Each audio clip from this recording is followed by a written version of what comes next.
Šta je najopasnija stvar? Mikotoksini. Imamo neke ne baš prijatne informacije koje moramo da vam saopštimo. Ako mi nešto ne volimo da radimo u ovoj emisiji, to je da paničimo kada ne treba. Međutim, objektivno ima razloga za jednu blagu paniku. Konačno smo sada dobili objašnjenje zašto su u našem kukuruzu nađeni mikotoksini, onom, mislimo, koji je izvezen za Nemačku pretprošle i prošle godine i zašto sve češće ima problema sa izvozom kukuruza.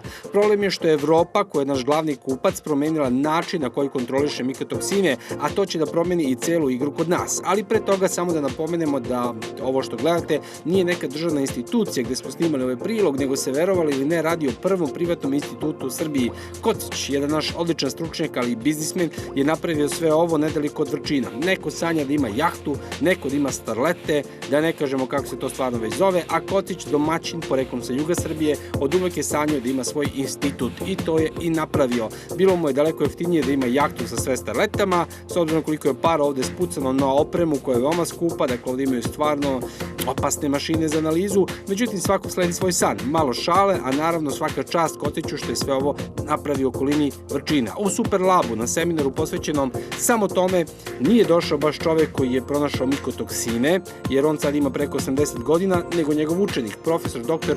Rudolf Krska. Evropa je nedavno, a da nas niko to nije ni obavestio, makar ne našu javnost, donela odluku o obaveznoj kontroli 12 mikotoksina, a Krska tvrdi da ih na institutu ukupno kod njega u Beču kontrolišu preko 400. Dakle, stvari su mnogo komplikovanije nego što mislimo. Mi, kad neko kaže mikotoksin, naši poljoprivrednici odmah pomisle aflatoksin, ali to je samo jedan mali deo slagalice.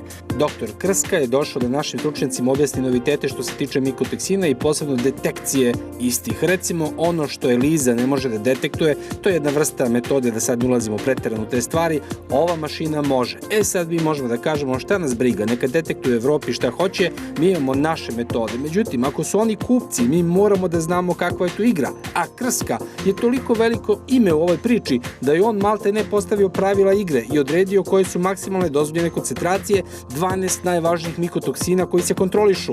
Međutim, mada ima 400 mikotoksina, jedan je razlog što se oko svega toga stalno diže tolika buka, a to su pare. The whole story is of great economic magnitude because in the European Union alone there is more than 1.5 billion euro, which are losses due to mycotoxins in the food and feed chain. So there are numerous mycotoxins. There are about 300 to 400 mycotoxins we know of. 12 of the mycotoxins are regulated in the foods and feeds. And these regulated mycotoxins frequently occur in cereals like wheat and maize, but there are also mycotoxins which you can find in raisins, for instance, in peanuts, in hazelnuts, and figs, for instance, to give another example. So there are many different commodities affected, and there is a great magnitude of mycotoxins. But in addition, the whole story is very complicated because we don't know about the synergistic effects of different mycotoxins which can occur. So you need actually toxicological evaluation as well as occurrence data. Most of the losses are actually due to bad quality grains. So for instance, fusarium head blight. So there is wheat, which is then having these shrinkly bleached out kernels, which then have not the same quality. For instance, they have much worse protein quality, and therefore we have already during the harvesting a lot of problems related to mycotoxins. That's one thing, but on the other hand, certainly that is something also for the animal industry, that animals can suffer from estrogenic effects, for instance, decline of sperm counts, swelling of vulva, feed refusal, also different types of refusals which then also impact on the growth of the animals. Yeah? So that is actually both for the farmer who wants to sell the grain, also as relevant as for the farmer who actually produces animals. Ali otkud uopšte toliko te priče o mikotoksinima? Pa i naši dedovi su uzgajali kukuruz, pa nije stoka obolevala. Jeste, to je tačno, međutim naši dedovi nisu imali ovoliko dugačka leta, ovako tople jeseni, promenila se klima. Pre aflatoksin B1 uopšte nije ni postojao u našim krajevima, a sada ga ima. Klima je odgovor na pitanje zašto nam se sve ovo događa. Dakle, bit će i gubitaka što se tiče stoke, ali problematično je šta je sa ljudskim zdravljem.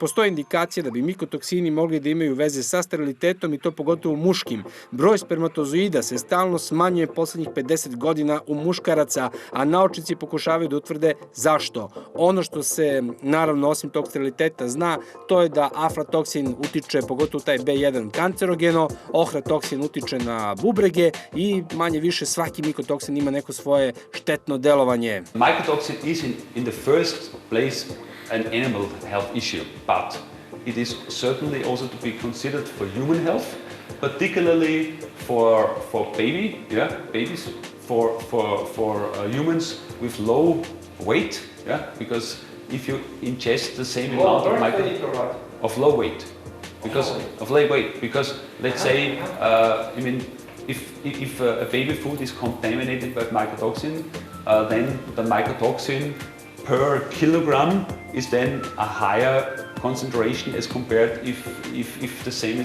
amount is eaten by 100 kilograms, because it's always mycotoxin or contaminant per kilogram body weight. So it's actually for infants, that's a topic to be considered. But nowadays, certainly we would not expect in Europe anybody to die from cancer or from any liver issue that is in the developing countries. But the human health problem is particularly associated to immune system.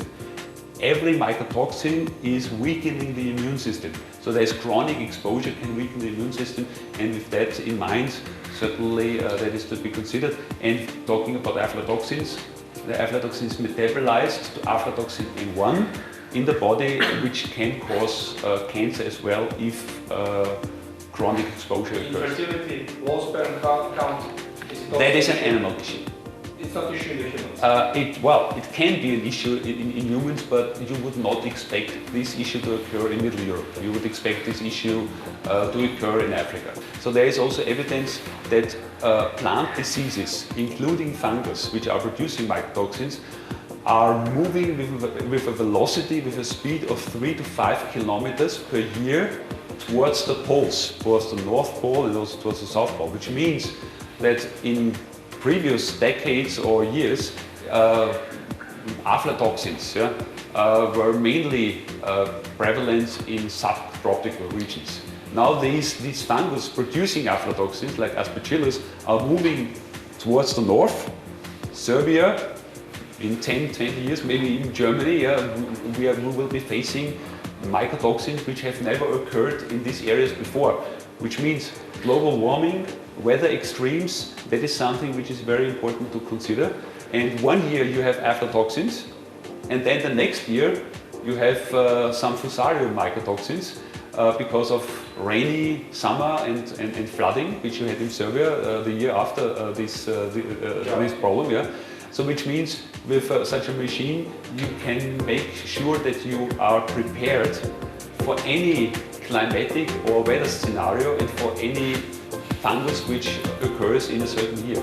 I na kraju da budemo praktični i da zaključimo, ako neko hoće da izveze kukuruz ili soju ili pšenicu u Evropu, on sada mora da podlegne evropskim kontrolama na 12 obaveznih mikotoksina, a to šta se sve kontroliše i kako je ovako to organizovano direktno je uticao dr. Krska koji je došao u Superlab institut.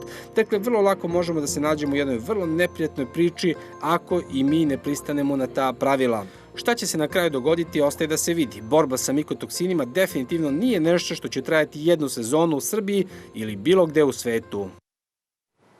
A ono što traje ove sezone u Srbiji, to je priča o poljoprivrednom zemljištu i ko će ga raditi, ko će ga kupovati. Sa nama ovdje u studiju dvojica ljudi koji su došli, da kažemo, i sa pregovora, ako uopšte to možemo da nazovemo pregovorima, ako toga ima, i gospodin Slavko Vukov iz Renjina sa iz blokirane traktorske kolone, kako ste vi rekli, gospodine Vukov, sa nama ovdje naravno gospodin Kiš, koga ste vidjeli u prošloj emisiji, koji je najavio sve ovo. Pre nego što pređemo dalje da razgovaramo, da najavim da po posljednjim informacijama koje smo dobili izgleda je vrlo vjerojatno da će se NAPS, Nezavisna asocijacija poljoprivrednika, priključiti protestima, međutim još uvijek nemamo potvrdu.